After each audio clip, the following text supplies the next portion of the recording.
नमस्कार, आप देख रहे हैं न्यूज 24। आपके साथ मैं हूं अभिलाषा पाठक और लगातार बड़ी खबर पे बने हुए हैं जो आ रही है श्रीलंका से। श्रीलंका में आपातकाल लागू कर दिया गया है। आपको बता दें, इमरजेंसी इंपोज किया गया है श्रीलंका में। पीएम रानिल विक्रमसिंघे ने आपातकाल की घोषणा आज कर दी है।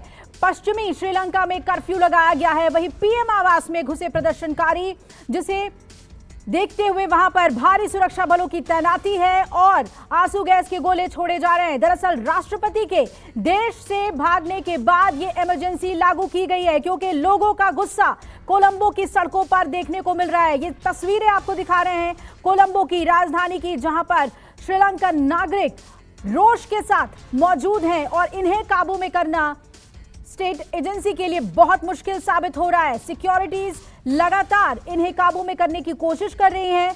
आंसू गैस के गोले छोड़े जा रहे हैं और इमरजेंसी लागू कर दी गई है। इस इंटरनल डिस्टर्बेंस को देखते हुए गृह युद्ध की स्थिति पूरे श्रीलंका में और पीएम रानिल विक्रमसिंघे ने आपातकाल की घोषणा कर दी है। आपको बता दें, आज सुबह ही ये खबर आई कि राष्ट्रपति गोटाबाया राजपक्षे देश छोड़ चुके हैं और इससे लोगों का गुस्सा किस कदर भड़का वो आप लगातार देख रहे हैं। संसद की तरफ कूच किया आम लोगों ने, सड़क पर जबरदस्त हंगामा देखने को मिला और फिर कड़ी सुरक्षा लागू की गई। जितने भी ऑफिशियल एस्टैब्लिशमेंट्स हैं वहां पर, लेकिन राष्ट्रपति के फरार होने से लोगों में बहुत ज्यादा गुस्सा है। सवाल ये बना हुआ है कि जब श्रीलंका ऐसे आर्थिक संकट से, ऐसे संकट से गुजर रहा था, तो राष्ट्रपति फरार क्यों हुए? पहले अपने आवास को उन्होंने छोड़ा था जिस पर कब्जा हो गया था आम लोगों का, लेकिन जब उन्होंने ये आश्वासन दिया कि इस्तीफा देंगे तो फिर ये गुस्सा शांत हुआ था। लेकिन आज फिर जैसे ही खबर आई कि वो देश छोड़कर भाग चुके हैं, आम लोगों का गुस्सा श्रीलंका की सड़कों पर अब देखने को मिल रहा है।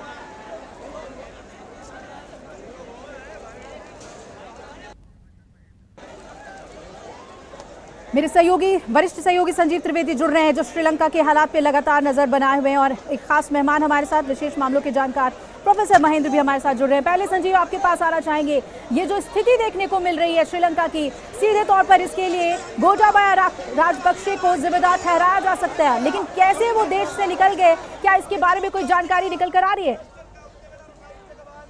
देखिए, ये सबकी जानकारी में था, जो सड़कों पर है उसकी भी जानकारी में था कि गोटाबाया राजपक्षे देश छोड़ने वाले थे। शुक्रवार को उन्होंने राष्ट्रपति भवन छोड़ा था और शनिवार को यही ग्रुप राष्ट्रपति भवन पर चढ़ाई करते हुए दिखाई पड़ा था। और उसके बाद से ये अटकलें लगाई जा रही थी कि वो शायद देश में नहीं या फिर देश से निकलने वाले हैं। उन्हें सेना ने अपने संरक्षण में रखा था और सेना की मदद से ही आज वो मालदीव पहुंच गए हैं। जाते जाते उन्होंने ये कहा कि उन्होंने इस्तीफा दे दिया है और नियमित तौर पर वो इस्तीफा स्पीकर के पास पहुंच जाएगा। लेकिन अभी इस वक्त जब मैं आपसे बात कर रहा हूं, अभी तक जो स्पीकर वहां के हैं अभय वर्धने, उन्होंने गोटाबाया राजपक्षे के इस्तीफे का ऐलान नहीं किया है। दूसरी बात ये है कि ये नाराजगी की वजह बन गया लोगों के बीच कि आखिरकार किस तरह से गोटाबाया राजपक्षे को जाने दिया गया, और उन्हें ये लगता है कि रानिल विक्रमसिंघे, जिन्हें अपॉइंट किया था गोटाबाया राजपक्षे ने ही प्रधानमंत्री के तौर पर, उनकी भूमिका रही होगी। तो ये भीड़ प्रधानमंत्री निवास की तरफ, जो आप इस वक्त टीवी स्क्रीन पर देख रही हैं, वो बढ़ती चली गई है। अब यहाँ ये मोड़ आया है कि रानिल विक्रमसिंघे प्रधानमंत्री ने घोषणा कर दी है पूरे देश में इमरजेंसी की, और खास तौर पर वेस्टर्न प्रोविंस जहाँ पर कोलंबो स्थित है, वहाँ कर्फ्यू भी घोषित कर दिया गया है। कर्फ्यू यानी कि सीधा मतलब ये कि कोई भी अगर सड़क पर अनरूली बिहेवियर कर रहा है, अफरा तफरी मचा रहा है, तो उन्हें तुरंत गिरफ्तार कर लिया जाए। पर प्रश्न तो यहाँ ये भी है कि हमने वो भी देखा है कि बहुत से जो फोर्सेस हैं, चाहे वो आर्मी हो, यहाँ वहाँ की पुलिस हो, वो भी कई दफे प्रदर्शनकारियों के साथ कंधे से कंधे मिलाती हुई दिखाई पड़ रही है। तो ऐसे में इस कर्फ्यू के क्या मायने रहेंगे, इस इमरजेंसी के क्या मायने रहेंगे? लोगों को एक नई व्यवस्था चाहिए, और देखिए वो नई व्यवस्था राजनीतिक वर्ग दे पाएगा क्या, ये बहुत बड़ा प्रश्न है। विश्वास मौजूदा राजनीतिक वर्ग में हिल चुका है, और ऐसे में जो अंतरिम व्यवस्था है वो कैसे ले जाती है एक सामान्य व्यवस्था की तरफ, आर्थिक दुश्वारियां कैसे खत्म होती हैं, ये ऐसे तमाम सवाल है जिसका फौरी तौर पर कोई हल दिखाई नहीं पड़ रहा है। बिल्कुल संजीव, और आज के दिन ही गोटाबाया राजपक्षे अपना रेजिग्नेशन प्लेस करने वाले थे। इस बाबत क्या कोई जानकारी सामने आ रही है कि उन्होंने स्पीकर को देश छोड़ने से पहले अपना रेजिग्नेशन सौंपा है या नहीं? देखिए, कल कहा यही गया था कि सोमवार को ही उन्होंने मन बना लिया था और मंगलवार को उन्होंने अपने इस्तीफे पर दस्तखत भी कर दिया। लेकिन उसके बाद वो इस्तीफा अभी तक स्पीकर के पास नहीं पहुंचा। कुछ अधिकारियों ने ये जानकारी मीडिया को दी थी कि इस्तीफे पर दस्तखत हो गया है, लेकिन जब तक वो विधिवत तौर पर स्पीकर के पास पहुंच नहीं जाता है और स्पीकर अभय वर्धने जो कि उसी पार्टी के हैं, श्रीलंकन पीपुल्स पार्टी SLPP, जिसके की गोटाबाया राजपक्षे हैं, वो जब तक इसकी घोषणा नहीं कर देते हैं तब तक कैसे माना जा सकता है कि उन्होंने इस्तीफा दे दिया।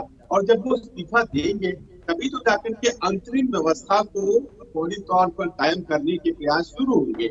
लेकिन अभी तक उनकी तरफ से कोई इस्तीफा विधिवत तौर पर सामने नहीं आया है। हालांकि ये कहा गया कि देश छोड़ने के पहले उन्होंने कहा था कि वो इस्तीफा दे देंगे। अब देखिए यहाँ पर जो पेच है वो ये है कि राष्ट्रपति ने इस्तीफा दिया नहीं कि उन्हें पकड़ लिया जाता, क्योंकि राष्ट्रपति श्रीलंका के नियमों के अनुसार जब तक राष्ट्रपति रहता है उसके ऊपर कोई अभियोग नहीं चल सकता है। तो क्या वो बिना इस्तीफा दिए हुए भाग गए?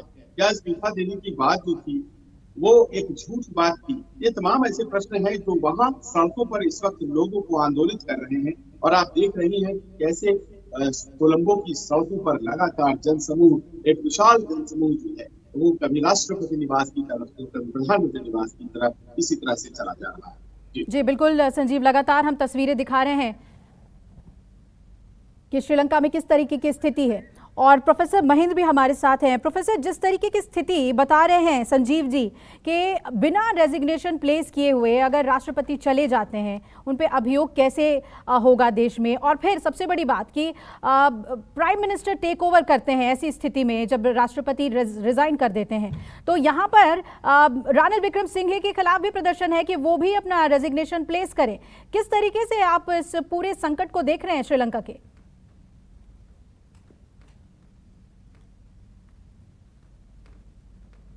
हेलो प्रोफेसर महेंद्र, आप मुझसे सवाल कर रहे हैं? जी जी, यही सवाल है मेरा आपसे कि ये जिस तरीके की स्थिति है कि राष्ट्रपति है नहीं, प्राइम मिनिस्टर के रेजिग्नेशन की डिमांड वहां की आम जनता कर रही है, तो कैसे टेक ओवर होगा वहां पर, किस तरीके से नई सत्ता आएगी जिसकी मांग है आम लोगों की, ये पूरे संकट को आप कैसे देख रहे हैं? देखिए, जो राष्ट्रपति गोटाबाया राजपक्षे हैं इसी वजह से इस्तीफा नहीं दे रहे हैं, क्योंकि जब तक वो राष्ट्रपति रहते हैं उनको एक इम्यूनिटी मिली हुई है कि वो अरेस्ट नहीं हो सकते और उनके खिलाफ जो है कोई कार्रवाई नहीं हो सकती और वो देश छोड़ के आसानी से जा सकते हैं। आप देखिए, उनके भाई बेसिल राजपक्षे जो वित्त मंत्री थे और इसी आंदोलन की वजह से उनको वित्त मंत्री पद से इस्तीफा देना पड़ा था। वो कल जो है देश छोड़ के जाना चाहते थे, लेकिन वो देश छोड़ के नहीं जा पाए। तो इसी वजह से गोटाबाया राजपक्षे इस्तीफा नहीं दे रहे हैं। जहां तक की स्थिति है, इसमें जो श्रीलंका का संविधान है वो कहता है कि स्पीकर जो है वो 30 दिन के अंदर राष्ट्रपति का चुनाव संसद का सत्र बुला के वो सुनिश्चित करा सकते हैं।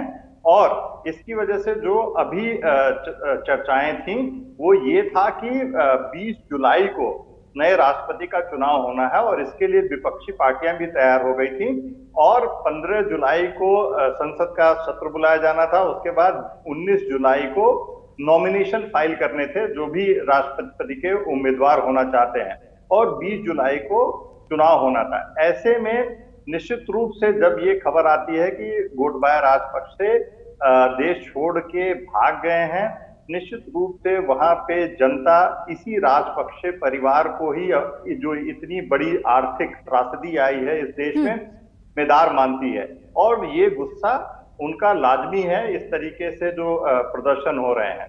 जहां तक प्रधानमंत्री अभी रानिल विक्रमसिंघे हैं, उनके खिलाफ भी प्रदर्शन हो रहे हैं और उनके रेजिग्नेशन की भी बात चल रही है। लेकिन निश्चित रूप से अभी जब तक ये ट्रांजिशन फेज है, खासकर 20 जुलाई तक की जो समय सीमा तय की गई है नए राष्ट्रपति के चुनाव की, तब तक जो है विक्रमसिंघे बने रहना चाहेंगे। और अभी जो विपक्षी पार्टी के जो नेता हैं, विपक्षी दलों के जो नेता हैं सुजीत प्रेमदास, उनकी चर्चा है कि हो सकता है कि वो नए राष्ट्रपति चुन ले जाए। लेकिन देखिए, ये एक बात जो है एक साफ है कि जो संसद है प्रोफेसर महेंद्र हमें बता रहे थे कि किस तरीके की स्थिति है और क्या वजह रहे कि राष्ट्रपति ने देश छोड़ना मुनासिब समझा। प्रोफेसर महेंद्र बता रहे थे कि उनके लिए ये सही लगा क्योंकि राष्ट्रपति पद पर उन्हें इम्यूनिटी मिली हुई है और उन्हें गिरफ्तार नहीं किया जा सकता था या रोका नहीं जा सकता था, इसी वजह से उन्होंने रिजाइन नहीं किया। नमस्कार, मैं हूं मानक गुप्ता। अगर आपको हमारा ये वीडियो पसंद आया हो तो इसे लाइक और शेयर जरूर करें और हाँ, हमें सब्सक्राइब और फॉलो करना ना भूलें ताकि आप देश और दुनिया की कोई खबर मिस ना करें। तो जुड़े रहिए हमारे साथ और देखते रहिए न्यूज़ 24।